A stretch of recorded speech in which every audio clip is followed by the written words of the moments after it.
जिस तरह से हम जैसे युवाओं को 2014 में झूठे वादे और सपने दिखा करके ये अंग्रेजों की औलादें आज सत्ता पे बैठ चुकी हैं। आज हम युवा जो है आवाज़ उठाते हैं सड़क से संसद तक, तो हमें लाठियों से और डंडों से और पुलिस की गोलियों की बौछारों से आज कुचला जाता है। कुछ युवा जो है अपने रोजगार के लिए आवाज़ उठाते हैं तो लाठी और डंडों से उनको लहूलुहान कर दिया जाता है। क्या आपका यही जो है युवाओं का सपना है?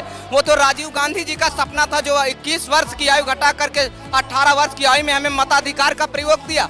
हम मत देते हैं, आपको सत्तासीन कर देते हैं, तब हम युवा सही होते हैं। जब हक की बात करते हैं आप लाठियों और डंडों से मारेंगे, तो ये मापदंड नहीं चलेगा। मोदी जी, इस देश में बड़े बड़े सूरमा आए हैं, इस विश्व में बड़े बड़े सूरमा आए, सबकी तानाशाही नहीं चली। इस देश का युवा अब जाग चुका है।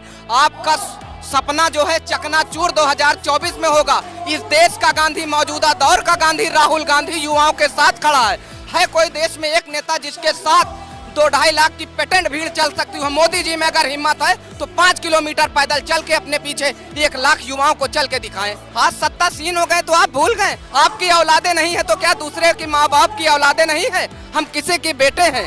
हमारे माँ बाप जब हम पीटे जाते हैं तो उनको कितना दर्द होता है। इतनी मेहनत से पढ़ाई किए हैं, रोजगार नहीं मिल रहा, कौन देगा? आज आप सत्ता में बैठे हैं, सवाल करो। आप नेहरू की बात करते हैं, अरे आपके घर में कुछ होगा तो आपके पिताजी जिम्मेदार होंगे, ना कि पड़ोसी को आप ब्लेम करेंगे। हमने, नेहरू ने गलत किया, इंदिरा ने गलत किया, किसी ने गलत। देश की जनता ने आपको 10 साल हो गए, आपने क्या किया? आप बता रहे हैं पकौड़ा तलिए, पकौड़ा कैसे तले? 80 रुपए किलो वाला तेल आप 200 रुपए में पचा दे तो उसमें भी पकौड़ा नहीं तल सकते हैं। तो आखिर इस देश का युवा जाए कहाँ? तो आप जो है होश में आइए। हिटलर की तानाशाही नहीं चली है तो अब इस देश में 2024 में युवा आपको जवाब देगा, वोट से जवाब देगा। कांग्रेस की सरकार जो है युवा बनाने जा रहा है। युवाओं के नेता आदरणीय राहुल जी प्रधानमंत्री बनने जा रहे हैं। वो वक्त आप याद करिए जब आप 2 सीटों पर थे, आपका एक भी सांसद नहीं जीता था। मेरे पिताजी बताते हैं आपका एक सांसद भी नहीं जीता था। यही कांग्रेस की सरकार थी, नेहरू जी ने इस्तीफा दिलवाकर अटल जी को संसद में बैठाया था। तो सत्ता का घमंड मत करिए, सत्ताएं आती जाती रहती हैं। जो आज साहिबे मसनद है कल नहीं होंगे, किराएदार है, जाति मकान थोड़ी है। सभी का खून शामिल है हिंदुस्तान की मिट्टी में, किसी के बाप का हिंदुस्तान थोड़ी है। तो हिंदुस्तान सिख का है, हिंदू का है, मुस्लिम का है, ईसाई का। तो कांग्रेस वो गुलदस्ता लेके चल रही है जिसमें सभी की बात करती है। आप भारत के संविधान को पढ़िए, वो कहता है हम भारत के नागरिक, बीजेपी कहती है हम भारत के हिंदू मुसलमान। तो सबसे बड़ा विरोधाभास यहीं से आता है।